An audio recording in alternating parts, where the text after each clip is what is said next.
اپنے ناظرین کو واضح کرتے چلیں کہ ایران نے پاکستان کے ذریعے امریکی تجاویز کے جواب میں 14 نکاتی تجاویز جو ہیں وہ امریکی حکام کے حوالے کر دی تھی. تاہم اب واضح طور پر امریکی صدر ڈونلڈ ٹرمپ نے ٹروتھ سوشل پر پیغام جاری کیا ہے کہ ایران کے نام نہاد نمائندوں کی تجاویز پڑھ لی ہیں. اسی پر بات کریں گے. واشنگٹن ڈی سی سے ہمارے ساتھ موجود ہیں انور اقبال صاحب. جی انور اقبال صاحب بتائیے گا, واضح طور پر یہ تو چیز مزید الجھتی ہوئی ہی دکھائی دے رہی ہے. واضح طور پر جو تجاویز امریکہ کی ہوتی ہیں ایران قبول نہیں کرتا, ایران کی تجاویز امریکہ قبول نہیں کرتا. اونٹ کس کروٹ بیٹھے گا؟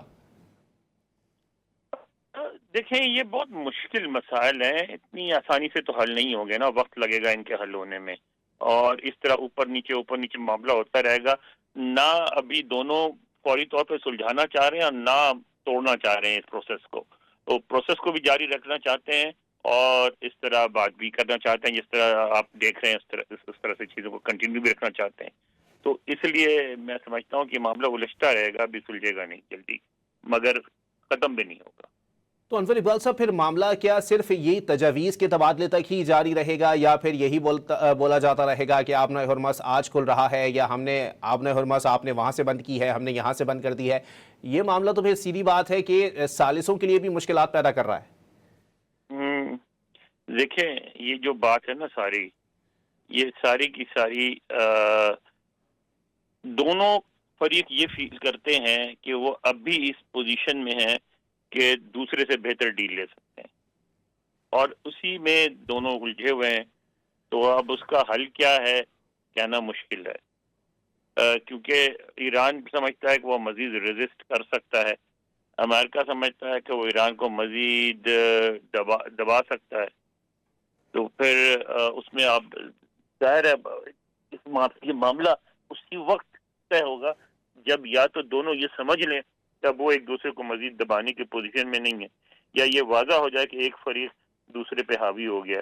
امریکہ یہ سمجھتا ہے کہ ایران سب کچھ کر سکتا ہے, مزید اقتصادی دباؤ نہیں برداشت کر سکتا.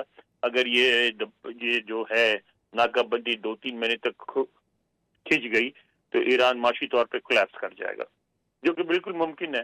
لیکن ایران کے پاس آپشن ہے, وہ یہ ہے کہ اگر یہ معاملہ طول کھینچتا ہے اور لمبا ہوتا ہے, تو جو ایران کے ارد گرد عرب ممالک ہیں, خاص طور پہ UAE, ان کے لیے وہ حالات بہت مشکل کر سکتا ہے.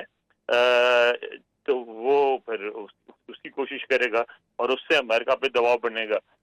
لیکن اس میں ایک خطرہ یہ ہے کہ پھر ایران آئسولیٹ ہو جائے گا, اور اب عرب ممالک ابھی تھوڑا سا احتیاط کرتے ہیں, وہ کھل کے پھر امریکہ کے ساتھ کھڑے ہو جائیں گے. تو بڑی عجیب مشکل سچویشن ہے.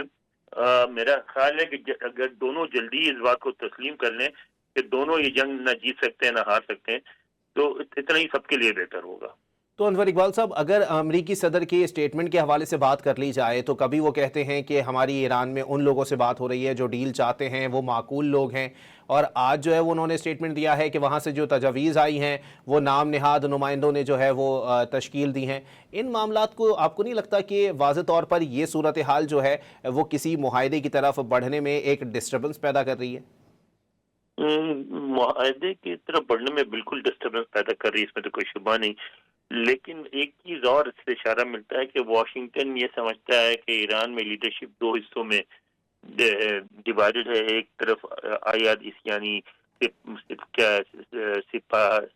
پاسداران انقلاب پاسداران انقلاب جو ہیں, پاسداران انقلاب والے ہیں اور IRGC والے, اور دوسری طرف وہ سمجھتے ہیں کہ پولیٹیکل لیڈرشپ ہے. تو وہ یہ سمجھتے ہیں کہ اگر مزید موقع ملا سیاسی لیڈرشپ کو تو شاید وہ پاسداران انقلاب کو پش کر کے امریکہ ان کے لیے ایک بہتر ماحول کریٹ کر سکتا ہے. میں سمجھتا ہوں کہ ایسا ممکن نہیں ہے. ایران میں پاسداران انقلاب بہت مضبوط ہیں, ان کو نہیں ہٹایا جا سکتا.